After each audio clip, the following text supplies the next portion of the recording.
पारंपरिक बिहाव गीतों की खूबसूरत श्रृंखला में सुंदरानी वीडियो वर्ल्ड प्रस्तुत करते हैं मशहूर गायक नीलकमल वैष्णव की जादू भरी आवाज में बिहाव गीतों का नया खजाना। डिड़वा नाचो डिड़वा गावो।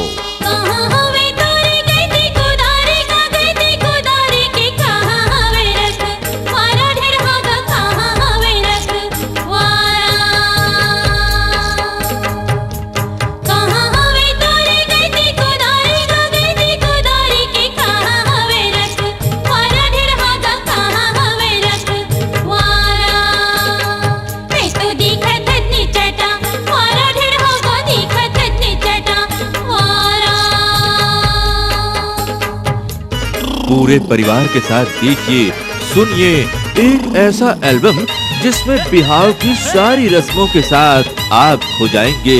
हंसी मजाक ठिठोली और शरारतों के बीच घरातियों और बारातियों के संग सुप्रसिद्ध गायक नीलकमल वैष्णव की दिलकश गायकी का कमाल।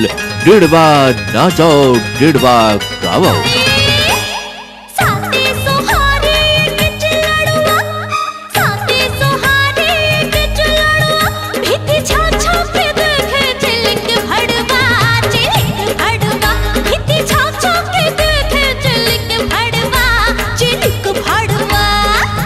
मांगे बाती भौरा बाती मांगे तेल, दिया मांगे बाती भौरा बाती मांगे तेल, आँखी मांगे निंदिया जवानी मांगे खेल, जवानी मांगे खेल, आँखी मांगे निंदिया जवानी मांगे खेल, जवानी मांगे खेल।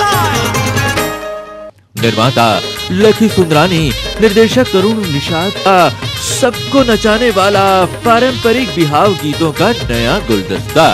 आज ही ले आइए सुंदरानी वीडियो वर्ल्ड की प्रस्तुति डिड़वा नाचो डिड़वा गावो।